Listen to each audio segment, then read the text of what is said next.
전능하사 천지를 만드신 하나님 아버지를 내가 믿사오며 그 외아들 우리 주 예수 그리스도를 믿사오니 이는 성령으로 잉태하사 동정녀 마리아에게 나시고 본디오 빌라도에게 고난을 받으사 십자가에 못 박혀 죽으시고 장사한 지 사흘 만에 죽은 자 가운데서 다시 살아나시며 하늘에 오르사 전능하신 하늘 편에 앉아 계시다가 저리로서 산자와 죽은 자를 심판하러 오시리라. 성령을 믿사오며 거룩한 공예와 성도가 서로 교통하는 것과 죄를 사해 주시는 것과 몸이 다시 사는 것과 영원히 사는 것을 믿사옵나이다. 아멘. 예, 찬송가 301장 찬송하시겠습니다.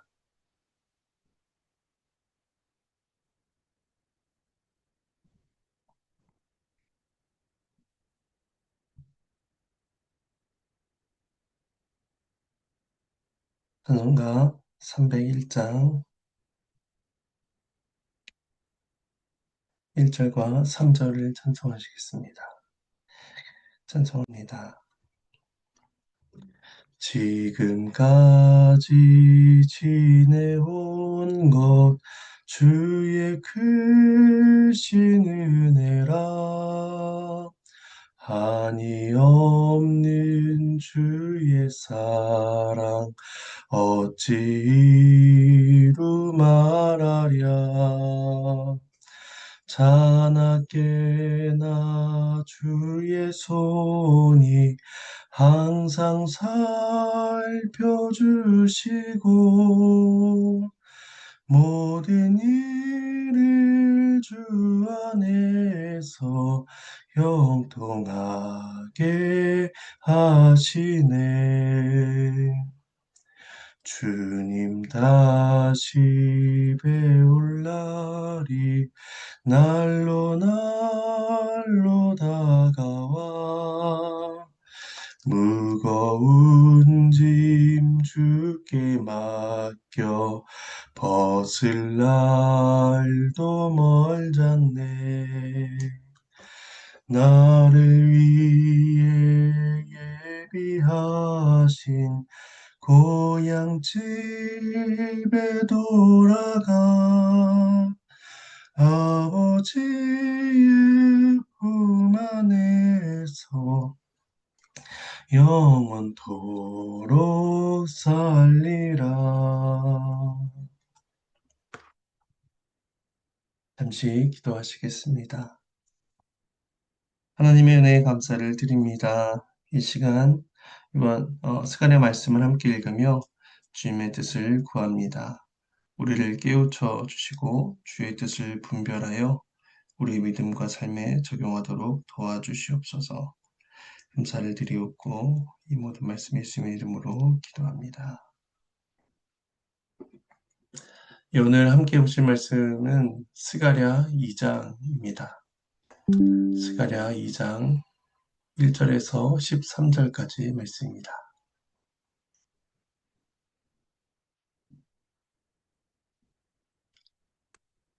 함께 주의 말씀을 나누겠습니다. 스가랴 2장에서는 세 번째 환상이 나옵니다.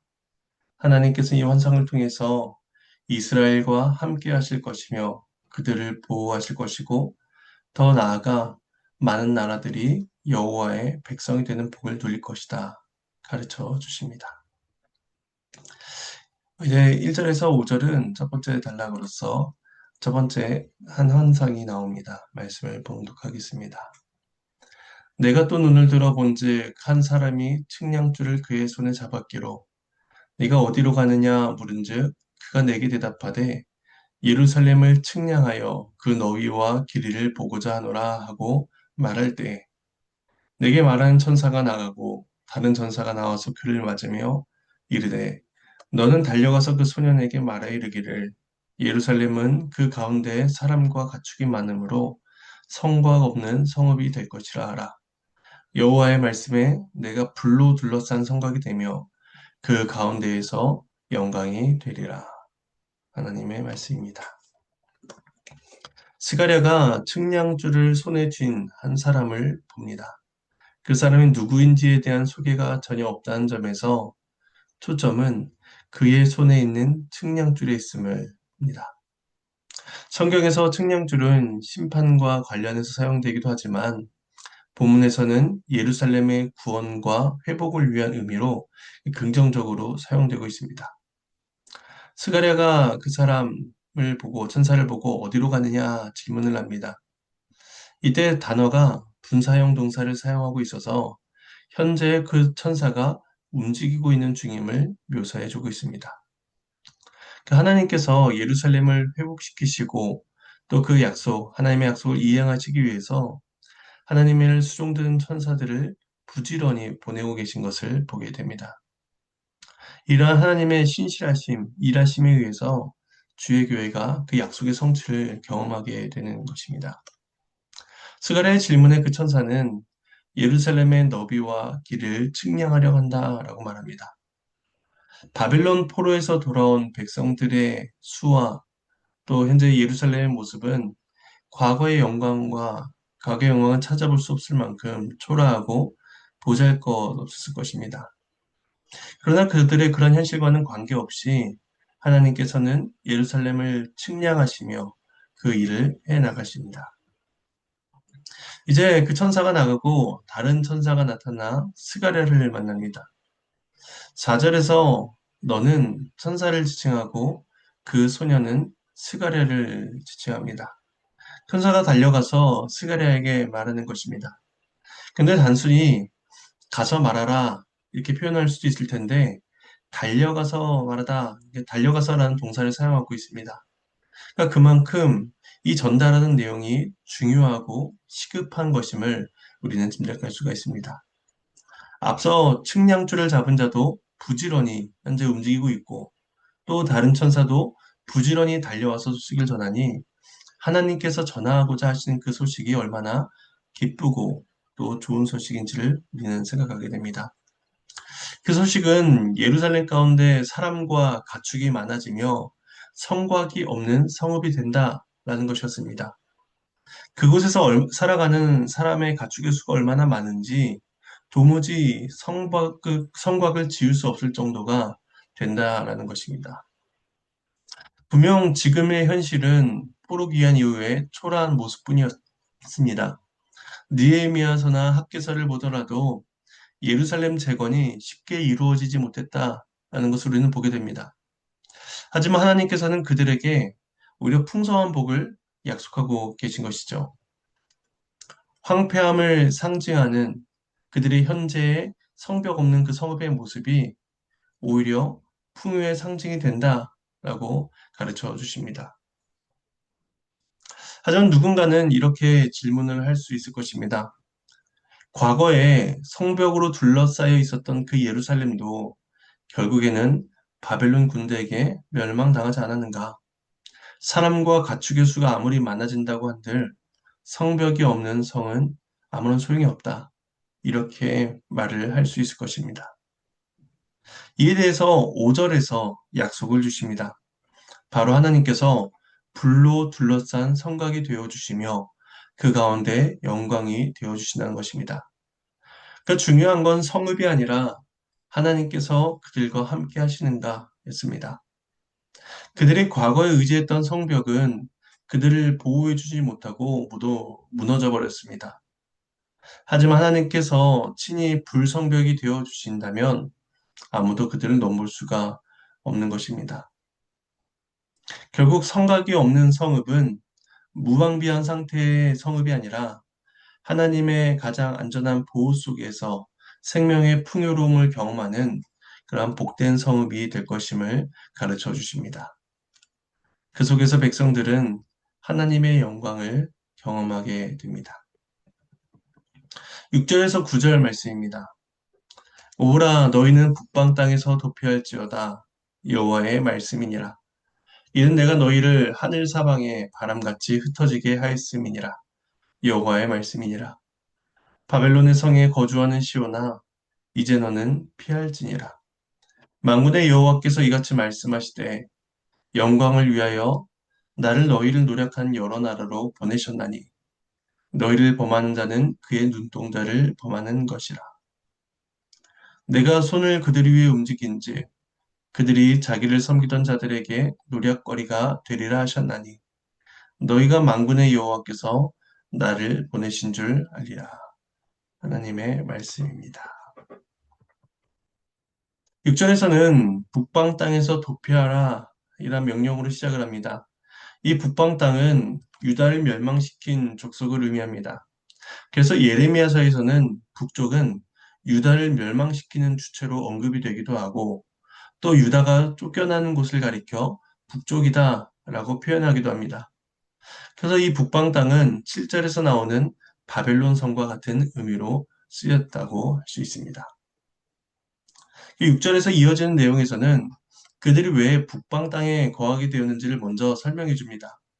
하나님께서 그들을 하늘 사방에 바람같이 흩어지게 하셨기 때문입니다. 이것은 하나님께서 그들을 과거에 징계하신 것을 표현합니다. 하나님께서는 범죄한 이스라엘을 심판하심으로써 북방 땅 곧 바벨론의 포로로 끌려가도록 하셨습니다. 하지만 하나님은 그들을 영원토록 징계하지 아니하십니다. 정하신 때가 이르면 그들을 약속의 땅으로 돌려보내리라 약속하셨으며 이미 그 말씀에 따라 그 성취에 따라 포로 귀환을 경험한 자들이 있었습니다. 하지만 문제는 바벨론에 살고 있던 모든 유대인들이 귀환을 한 것이 아니었던 것입니다. 바벨론 가운데에서 바벨론 땅에서 태어난 자녀들은 바벨론의 문화가 곧 자신들의 문화였고 또 포로로 끌려간 자들 역시도 수십 년의 시간을 바벨론에 지내면서 그곳에 정착하게 되었습니다. 그들에게 있어서 예루살렘으로 귀환한다는 것은 삶의 터전을 포기하는 것과 같았습니다. 하지만 바벨론은 그들이 영원히 거할 처소가 아니었습니다. 그래서 하나님께서는 7절에서 바벨론 성에 거주하는 백성들에게 그곳에서 피하라 이렇게 명하고 계신 것입니다. 그러니까 그곳에서의 가치관, 삶의 방식들, 바벨론의 세계관들 이런 것들을 모두 벗어버리고 하나님께서 그들에게 주셨던 그 약속의 땅 이스라엘로 예루살렘으로 돌아와야 했던 것입니다. 이스라엘 백성들이 바벨론에서 나와야 하는 이유, 또 한 가지 이유는 하나님께서 그 바벨론 땅을 심판하실 것이기 때문이었습니다. 바벨론은 하나님의 백성들을 노략한 자들이었습니다. 하나님께서 그들에게 명하신 것 이상으로 이스라엘을 핍박하고 강탈하였습니다. 공의의 도구로 사용된 그들 자신이 자신에게 주어진 역할을 넘어서서 그 이상의 죄를 범한 것입니다. 이 하나님께서는 바벨론을 벌하실 것이다 라고 말씀하십니다. 그래서 하나님께서 이스라엘을 얼마나 귀하게 여기시는지 이스라엘 가리켜서 그의 눈동자다 라고 말씀하십니다. 눈동자처럼 여긴다는 것은 가장 귀중하게 여긴다는 것입니다. 누군가가 사람의 눈을 공격하려 한다면 사람들은 즉각적으로 눈을 감아서 그 눈동자를 보호하곤 합니다. 이처럼 하나님께서 이스라엘을 귀하게 여기시고 즉각적으로 보호하실 것이다 말씀하십니다. 바벨론은 하나님의 그 눈동자를 범하려 한 자들이었고 하나님은 그들을 향해서 이제 공의의 손길을 내미실 것입니다. 따라서 과거에 자기를 섬기던 자들에게 오히려 그들 자신이 노략을 당하게 되는 일을 경험하게 되는 것입니다.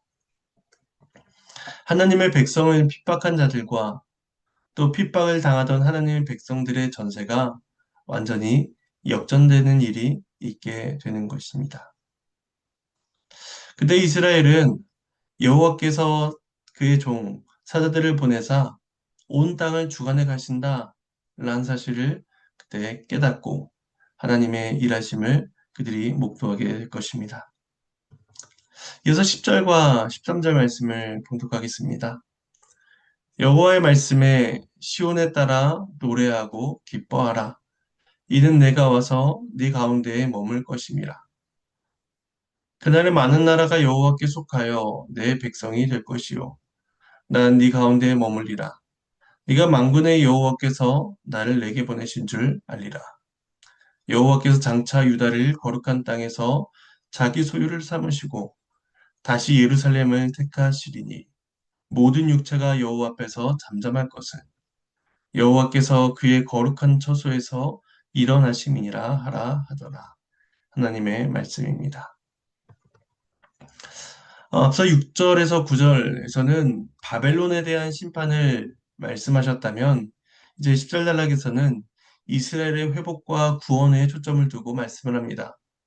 먼저 시온의 딸이라 불리는 이스라엘은 하나님을 노래하고 기뻐해야 합니다. 그 이유는 하나님께서 오셔서 그들 가운데에 머무실 것이기 때문입니다. 이 머무르다 라는 이 단어는 장막을 치고 거한다 라는 뜻을 가지고 있습니다. 이것이 잘 드러나는 것이 바로 출애굽기입니다. 하나님께서 모세를 통해 성막을 짓게 하셨고 성막 가운데 임재하시며 하나님이 이스라엘 가운데에 함께 거하셨습니다. 하지만 이스라엘의 범죄함으로 인해 에스겔 10장에서는 하나님의 영광이 그 성막을 떠나가신 장면이 기록되어 있습니다. 회개하지 않는 자들, 죄로 인해 부정해진 자들에게서 거룩하신 하나님이 떠나신 것입니다. 근데 오늘 본문 10절에서는 내가 와서 네 가운데에 장막을 칠 것이다, 머물 것이다 라고 말씀하시면서 이스라엘을 떠나셨던 그 하나님의 영광이 다시 그들 가운데로 돌아올 것임을 약속해 주고 계신 것입니다. 그러니까 이러한 하나님의 구원, 하나님의 임재를 경험하는 자들이라면 마땅히 하나님을 노래하며 기뻐해야 할 것입니다. 그리고 하나님의 구원은 이스라엘에게만 국한되지 않습니다. 11절에서 그 나라의 많은 나라가 여호와께 속하여 내 백성이 될 것이다. 말씀하고 있습니다. 앞단락에서 바벨론은 하나님의 심판의 대상이 되었지만 또 다른 자들은 하나님의 구원을 받고 하나님의 백성이 되는 은혜를 누리고 있는 것이죠. 이 내 백성이 된다는 것은 언약 관계를 보여주는 중요한 표현으로서 과거 하나님과 이스라엘의 친밀한 관계를 보여주는 그러한 표현이었습니다. 근데 이제 이방 나라가 내 백성이 될 것이다 라고 말씀하심으로써 하나님의 구원 역사가 유대인에게 국한되지 않고 열방을 향해 미칠 것임을 가르쳐 주십니다. 11절 중간부에서는 10절과 동일하게 네 가운데에 머물리라 말씀하십니다. 똑같은 말씀을 이렇게 반복하여 말씀해 주고 있는 것이죠. 그러니까 사람의 제일의 복, 하나님 백성의 제일의 복은 하나님께서 그 가운데에 장막을 쳐서 거하시고 머무르신다라는 사실입니다. 그러니까 시온과 열방이 이 복을 동일하게 누리게 될 것입니다. 그리고 이러한 일들을 통해서 이스라엘은 여호와께서 그의 종을 보내신 줄을 알게 될 것입니다. 이 11절 마지막의 표현은 9절 말미의 표현과 유사합니다. 때 차이가 있다면 9절에서는 이방을 치심으로써 심판하심으로써 하나님의 일하심과 영광이 드러나는 것이었다면 11절에서는 이스라엘과 열방을 구원하심으로써 하나님의 일하심과 영광이 드러난다는 점입니다. 하나님께서는 어느 한 가지만을 통하여 그 영광을 나타내지 아니하시고 심판을 통해서도 그 영광을 드러내시고 구원을 통해서도 그 영광을 드러내십니다. 하나님의 일하심은 모두 영광과 거룩함으로 나타나게 되는 것입니다. 그 12절에서는 구약의 언약 백성으로 부름을 받았던 이스라엘에 대한 약속이 다시 한번 주어집니다. 그들을 자기 소유 삼으시고 택해 주신다는 것입니다. 특히 그들이 있는 땅을 가리켜서 거룩한 땅이다 라고 말씀하고 계시는데 예루살렘 땅 자체는 파괴되었고 초라한 상태입니다. 그러니까 그 자체로 아름답거나 거룩한 땅이다 라고 말할 수 없는 현실이었습니다. 하지만 하나님께서 그들을 택하시고 그들 가운데 거하시기 때문에 그 땅의 현실과 관계없이 그 땅은 거룩한 땅이다 라고 불리며 그 백성은 거룩한 백성이라 불릴 수가 있게 된 것입니다. 그 마지막 13절은 하나님의 일하심을 목도하게 된 자들의 마땅한 반응을 보여줍니다. 모든 육체가 하나님 앞에서 잠잠하게 된다는 것입니다. 구원받은 자들과 심판받을 자들, 유대인과 이방인들, 모든 육체가 하나님의 주권적인 통치 앞에 전적으로 순복하고 또 그 일하심을 인정하고 그 앞에 겸손히 무릎을 꿇게 될 것이다 라는 말씀을 주고 계신 것입니다. 그 말씀을 정리하겠습니다. 유다의 상황은 과거에 비해 초라하고 형편이 없습니다. 하지만 하나님은 그들을 번영케 할 것이며 그들과 함께 할 것이다 라는 약속을 거듭해서 주십니다. 그들에게 필요한 것은 신실하신 하나님에 대한 신뢰와 믿음이었습니다. 그리고 오늘날 우리는 이 약속의 성취를 경험하며 살아갑니다. 이방인인 우리를 하나님께서 택하여 구원하여 주셨습니다. 예수 그리스도께서 이 땅에 오셔서 우리를 구속하여 주셨고 또 삼위일체 하나님께서 지금도 우리와 함께 하신다라고 말씀을 통해 약속해 주고 계십니다. 우리는 이 은혜를 누리는 자로서 하나님의 영광을 목도하며 묵상하며 살아가고 있는지 우리 자신을 돌아보아야 할 것이며 또 언약 백성을 향한 하나님의 그 신실하심에 대한 온전한 믿음을 고백하고 있는지 우리는 우리들의 삶을 살펴보아야 할 것입니다. 이러한 은혜가 저 여러분의 삶 가운데 있기를 소망합니다. 주님께서 가르치신 기도로 마치겠습니다.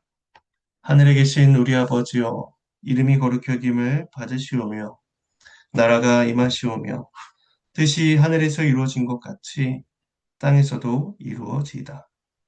오늘 우리에게 일용할 양식을 주시옵고 우리가 우리에게 죄 지은 자를 사하여 준 것 같이 우리 죄를 사하여 주시옵고 우리를 시험에 들게 하지 마시옵고 다만 악에서 구하시옵소서.